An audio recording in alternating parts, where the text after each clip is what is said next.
Bucket list.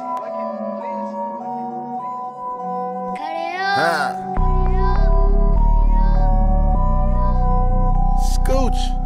Départ vers le sud-ouest, en direction de la Côte d'Ivoire, où nous arriverons au bout de 800 km, c'est-à-dire, si les routes sont bonnes, dans 4 jours. Privée de débouchés naturels et de voies ferrées, la Haute-Volta est, par contre, sillonnée d'admirables routes. Beaucoup d'autos la parcourent. Elles assurent la vie du pays. Le gouvernement en a pour son compte une 60aine, postales et d'autres. C'est un véritable parc d'armée. Les autos, et non le chemin de fer, ici comme ailleurs, sont l'avenir. Depuis un mois, j'ai pris des voitures de toutes marques, sans parler des canaux à pétrole. Pas une fois je n'ai voyagé sans panne d'électricité. Il faut bien avouer que les maisons françaises d'appareillage électrique, quand on les compare aux maisons allemandes, italiennes ou américaines, ne fournissent que de la camelote. Ce ne sont que court-circuits, accus déchargés, fusibles fondus, charbon usé, plomb qui saute, démarreurs encrassés, magnétos hors d'usage, etc. Sur la route, rencontrer des enfants et des garçonnets vêtus de blanc qui me font un concert de cymbales de bois et de calebasses vides dont ils secouent les graines, les circoncis. Ils sont impurs et pendant un mois ne peuvent rentrer dans le village. Ils errent à travers la campagne, en ayant d'ailleurs l'air de s'amuser beaucoup de ces vacances forcées. Soirée à M, dans un poste de brousse en Haute-Volta. À table, l'administrateur, le pharmacien, le receveur des postes, l'instituteur, l'institutrice. Trêve des passions locales en notre honneur et, parce que c'est l'heure de l'apéritif, mais trêve qui ne durera pas car dès que les têtes ont été échauffées par le dîner, les discussions reprennent et tout ce qui couvait jaillit. Ces querelles de coloniaux sont assez impressionnantes pour ceux qui n'y sont pas habitués.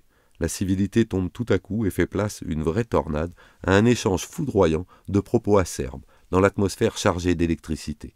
Chacun crie, d'une voix rauque, les yeux mauvais. Tous parlent à la fois, la dispute devient générale, puis les gens se fatiguent, cela s'apaise, pour se rallumer au moindre incident. À quand les accusations monstrueuses, les idées fixes, les haines morbides ? Nous continuons de descendre sud-ouest depuis 2 jours, dans la direction de la Côte d'Ivoire. Le paysage devient plus vert. La chaleur sèche va disparaître. Gros singes, pintades. Nous entrons dans le pays des bobos. À Bobo-Dioulasso, où nous couchons, nous trouvons la vraie capitale économique de la Haute-Volta. La ville est riche et se développe. Les femmes bobos vont nues, avec un pagne fait d'une ficelle autour de la taille. Devant et derrière pendent des feuilles vertes, comme de salade, de la laitue.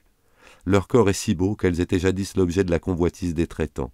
Afin de s'en les dire, elles passèrent dans leurs lèvres inférieures un gros morceau de quartz blanc qui les rend hideuses. Je dis à un administrateur que les fonctionnaires rencontrés récemment en Haute-Volta paraissent moins contents de leur sort que les autres. C'est un vieux broussard. Moi, je suis parfaitement satisfait, dit-il. Je touche 5 000 francs par mois et ma vie est fort agréable. Ces jeunes générations veulent travailler peu et gagner autant que les commerçants. Le poulet ici est à 30 sous. J'ai essayé de le mettre à 40 sous puisque c'est le prix du marché. Cela a failli faire une révolution. En Afrique, plus le chef est un grand chef et plus il paie les choses bon marché. C'est un reste de l'ancienne coutume qui voulait que les rois vécussent des présents du peuple. Aujourd'hui encore, pour les Européens, tout est moins cher que pour l'indigène. Les prix coloniaux sont absolument fictifs. Chaque colonie est un vase clos et, vu la difficulté des communications, il n'y a pas d'arbitrage entre les prix. Un bœuf vaut de 2 à 300 francs en Haute-Volta et de 1500 à 2000 francs en Gold Coast, la colonie anglaise la plus proche. Sur la route, rencontrer des femmes qui cueillent de petites feuilles vertes pour se faire cette tournure générale qui leur sert de robe. Quand je m'approche pour les photographier, elles se sauvent. Seules les vieilles au sein plat se campent devant l'objectif. Nous entrons dans la vallée de la Comoé. Ce soir, nous serons en Côte d'Ivoire. Tout verdi. Voici des palmiers. Le village soudanais en terre cuite au contrefort craquelé avec ses greniers à 1000, comme des tours, qui les font ressembler à des cités fortes des XIIe ou XIIIe siècles, Avila ou San Gimignano, fait place ici à des huttes basses, à toits de palme, qui ressemblent de nouveau à la case guinéenne. À Banfora, voici des ananas, des bananes, des fruits. Je pensais m'y arrêter car on m'avait beaucoup vanté les exhibitions obscènes des habitants. Mais quand je demande quand nous organise le tam-tam coït, l'interprète m'explique qu'ils font convoquer des gens des villages voisins et que cela exigerait du temps, 2 ou 3 jours. Sans son tam-tam, Banfora perd à mes yeux tout intérêt et nous repartons après la sieste. Les femmes travaillent ici plus que nulle part ailleurs, elles portent des madriers énormes sur la tête. Chaque corporation a ses chanteurs qui rythment le travail et l'égayent. Voici des femmes maçons qui pilonnent la terrasse d'une maison. Elles aussi ont leur chanteuse. Je pense aux rouleurs de cigares de la Havane qui travaillent tandis qu'un lecteur en chair leur commente le journal ou leur récite du Cervantes. La femme est la bête de somme. Sans elle, l'Afrique ne serait rien. La femme, cariatide de la race noire. Un administrateur a fait construire une maison à 1 étage. Il nous invite à déjeuner. C'est la seule maison surélevée de la colonie.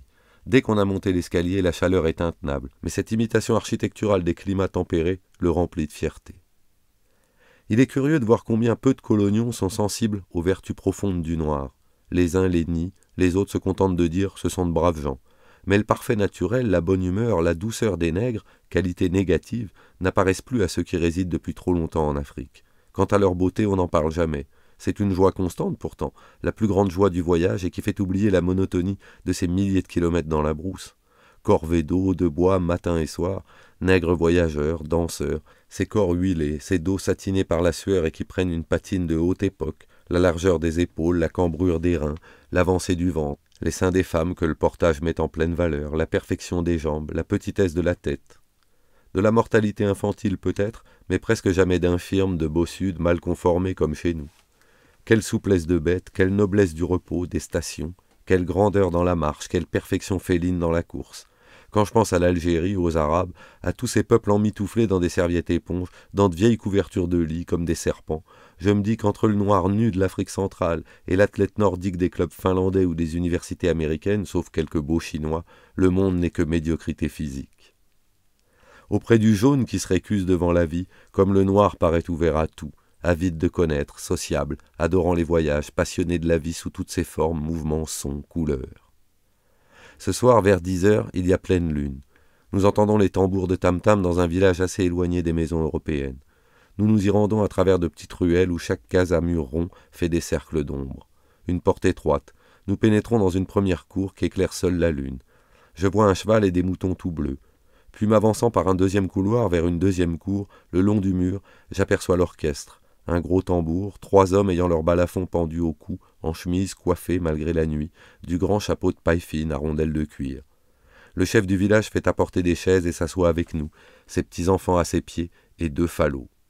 Je distribue de l'argent et le zèle tympanique redouble. Grosse caisse, tambour d'aisselle, tambourin à une seule peau. Dans une remarquable étude sur les instruments de percussion, M. Michel Perron vient de nous apprendre que les tambours nous ont été apportés, galoubets et tambourins provençaux, par les croisés qui les tenaient des Arabes, lesquels les avaient empruntés aux nègres. Joinville s'émerveille de leur son. Le mot arabe est « al-tambor ».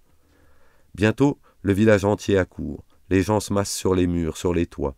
Les 2 falots, par terre, éclairent les jambes noires des danseurs, mettent un reflet sur les luisants des cuisses nues, soulignent les stries verticales des pagnes de femmes, bleues ou noires. Les bustes des jeunes filles sont nus, on voit leurs seins sortir de l'obscurité et leurs têtes coiffées de madras. Ombre des noirs qui, l'un après l'autre, entrent dans la danse, comme dans une cuvée bouillonnante. Quelques femmes viennent bâler, le derrière agité, se trémoussant, prises d'un tremblement incoercible. 2 compagnes leur tendent à chaque bras des mouchoirs. Les hommes foulent un invisible raisin, lancent leurs jambes à droite et à gauche, puis bondissent en les ramenant sous eux. Les notables battent des mains. Toute la nuit, jusqu'à ce que la lune se couche, cela continue. Après avoir décidé de rester là jusqu'au matin pour vérifier par moi-même ce que l'on m'a dit si souvent, que les danses nègres se terminent en une sorte de chahut obscène, au petit jour, assourdi, abruti par la répétition du même air, aveuglé par la poussière, avec le sentiment que, tant que je serai parmi eux, il ne se passera rien, je rentre dormir quelques heures avant de repartir. Il y aurait au moins autant à dire sur la sexualité des nègres que sur leur magie. Mieux connue depuis la guerre et d'accès plus facile grâce aux nouvelles méthodes d'analyse, elle pourrait éclairer d'un jour nouveau le problème des races et de leur croisement. Mais ici, la pudeur publique oblige le romancier à se taire. Nous nous mettons en route à 6h du matin. Depuis 12 heures, le tambour n'a cessé de résonner. Nos domestiques ne quittent le bal que pour monter en auto. Les exécutions capitales n'ont d'autre raison d'être que de frapper l'imagination populaire et de suivre de près le crime, surtout chez les primitifs. Or, dans notre Afrique, un condamné à mort voit son dossier transféré à Dakar, puis envoyé à Paris, soumis au président de la République, etc. Souvent, le coupable ne reçoit confirmation de sa peine qu'au bout d'1 an ou 2. Entre-temps, il a été, comme tous les prisonniers, employé à des corvées diverses dans le village, où il s'est acquis la sympathie générale. Les Noirs, qui ont la mémoire très courte, ont oublié son forfait. Et, quand on l'exécute, les Français sont considérés comme des monstres. C'est un second crime, et dont je me fais l'effet d'être l'auteur, me dit un administrateur. Le traité de Versailles, on l'a vu plus haut, a donné aux missionnaires américains le droit d'avoir des missions en Afrique occidentale française. Les Américains, qui à mon avis n'ont d'autre but que de dépenser les sommes énormes prévues au budget des missions protestantes, disposent de beaucoup plus d'argent que nos fonctionnaires. Ils ont de magnifiques autos et font perdre la face à nos compatriotes vis-à-vis des indigènes, si sensibles aux signes extérieurs de la richesse. Bucket list. Huh.